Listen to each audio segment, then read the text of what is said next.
As we often say on this program, when you are recruiting like a program, we make sure we highlight you. And right now, Tennessee, with the work they did this past weekend, flipping four-star linebacker Jaden Harmon from Alabama to Tennessee, landing five-star offensive tackle David Sanders. Tennessee is recruiting like a program.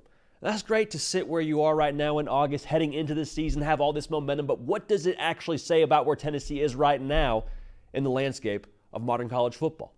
We'll unpack that right now, but first things first, y'all, make sure you are subscribed right here to the On3 YouTube channel. Tennessee fans, y'all have been rocking with us for a very long time. Tennessee fans, y'all are probably one of the first, if not the first, to jump on board this show, like in full, like the entire fan base subscribing to this channel when we first got to On3, so thank you for that. If you have not yet subscribed, college football season is here. Your Vols are on fire on the recruiting trail. Would encourage you to subscribe. Also, would encourage you to follow me on the socials at JD Pickell on Twitter and on Instagram. As soon as David Sanders committed, we did a video on YouTube that went live, but also I jumped on the green screen effect on my Instagram and on my Twitter, and we talked some ball there. So to reset the table here, four-star linebacker Jaden Harmon flipping from Alabama to Tennessee. That happened on Sunday, the day before David Sanders, five-star offensive tackle, committed to Tennessee over schools like Ohio State, like Georgia, like some of the big boys. So let's start with David Sanders, because I think his commitment in itself kind of signifies phase two of the Josh Heupel era. Not to say that Josh Heupel is thinking about it in this way, but this is kind of how I'm perceiving the Tennessee building to be when it comes to their roster talent. Tennessee is always going to recruit the quarterback position well. Pretty straightforward. Josh Heupel played quarterback at a high level, plays in a sick offense. If you're a quarterback and you have a chance to put up big numbers, like it's going to attract quarterbacks and skill players. Nico Iamaleava is the pinnacle of, or the best example rather, of Josh Heupel recruiting quarterback as well as anybody, if not better than anybody else in the entire country. However, landing David Sanders, I think, is very impactful for a number of reasons. First of which being, you talk about Josh Heupel's downfield offense, talk about the quarterbacks, and for good reason, because those are the snapshots that live in our minds. However, you look at the numbers, Josh Heupel, if you gave him truth serum, would tell you he wants to pound the freaking rock. Run-to-pass ratio actually is more often than not, if you look at the recent Tennessee offenses, favoring the run over the pass. In fact, I would also argue they're able to take those downfield shots because of how they run the football. Typically have one of the best yards per carry numbers in all of America. So going back to David Sanders, it's a lot easier to pound the rock when you have five-star level offensive linemen blocking for you. All right, so that's the first part of this. The other thing that I think is maybe worth mentioning when you talk about David Sanders, going back to who they won his commitment over in Ohio State, over at Georgia, and going back to the quarterback position, that's not going to be an issue or a governor, I believe, in the future more often than not for Tennessee. So how do you close the gap if you're Tennessee with the Georgias of the world, with the Alabamas of the world consistently? I think it's in the trenches. I think that's the positions that's going to ultimately make the difference between Tennessee being like flirting with that top tier in the SEC to just being a routine college football playoff participant. And so I'm not telling you that Josh Heupel hasn't recruited the trenches well historically, because he definitely has. I mean, James Pierce is going to be a top 15 pick when it's his time to come out after this season. They've had other high-profile guys they've gotten committed since he's been the head coach there. But to land a guy of the five-star caliber, like the creme de la creme at that position, I think that is a tremendous tone setter for what they're going to be going forward. Look at who they won these recruiting battles over. For both a Jaden Harmon and a David Sanders. Over Ohio State, over Georgia. Flipping Jaden Harmon from Alabama. We say this a lot about college football teams as it pertains to like their first year into their second year, like on the field, but I think you can say the same thing when it comes to what they do on the recruiting trail. Talk about like dogs. If the puppy has big paws, he's going to grow into a big dog. Tennessee and the way they're recruiting right now, I believe, is shouting at all of college football, hey, this dog has big paws. They landed Nico Iamaleava a few cycles ago. Landed David Sanders. Flipped Jaden Harmon. They're recruiting with some of the premier brands in this sport. With the Ohio States, with the Georgias.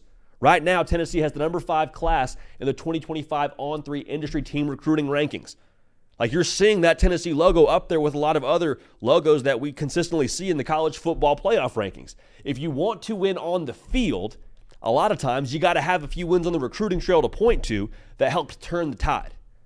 And so you talk about Tennessee in the future now. Like, I think they are doing the work on the recruiting trail to eventually expect the output from their input on the recruiting trail that will eventually, I think, take shape on Saturday afternoons in the fall.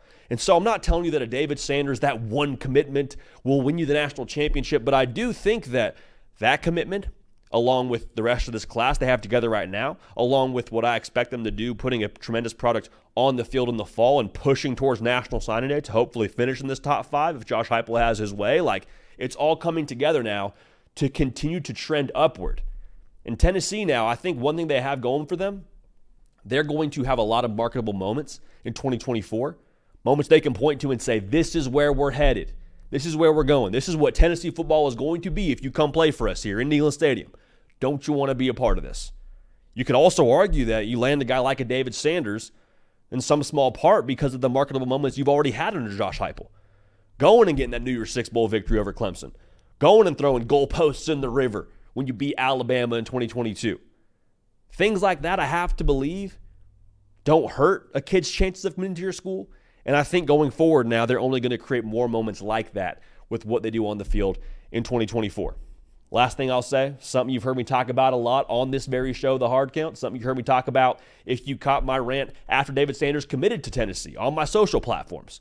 Said it on Instagram, said it on Twitter. The care factor at Tennessee should not be overlooked. Care factor is something we talk about on this show to help define how much your school, your boosters, your fan base cares about having tier 1 level play from your college football program. Like, do you care enough collectively, all parties involved, not just within that building, to put the best product possible on the field? That speaks to NIL. That speaks to resources. That speaks to your fan base being willing to commit resources, commit financial resources to acquire top talent. I think it also, speaking of care factor, doesn't just talk about finances. It also speaks to some humility. Like, anytime there's a lot of money involved, it's very, very human nature for the person with the money to think that they know the most about what's best for the football team or the football program or the way things should go. I'm not telling you I know how things work exactly internally at Tennessee, but I think it's very clear there is very clear alignment from the staff to the administration to the boosters.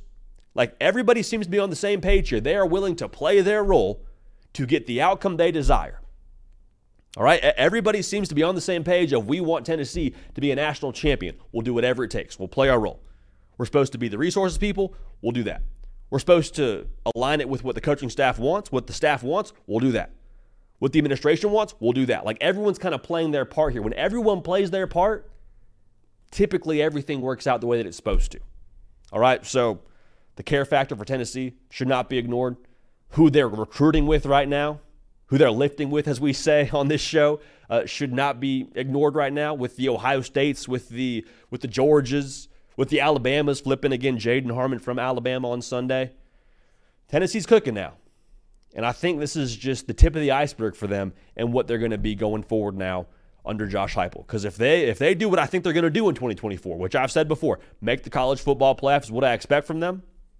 If and when that happens, Tennessee is going to have a lot more marketable moments to work with and to recruit with. So we're live on the air Tuesday, Wednesday, Thursday, 11 a.m. Eastern. If you're watching this on a Monday, tune in tomorrow morning. We'll talk some ball. It's going to be a good time. All right, I'm JD Piquel for Nick Brake producing the show. Make sure you're subscribed here. We appreciate y'all. We love y'all. We're going to keep this party rolling, and we will see y'all next time. Hey, y'all. Thanks so much for watching. Subscribe to the channel here to make sure you don't miss an episode of The Hard Count. Also, be sure to check out other videos on the On3 YouTube channel.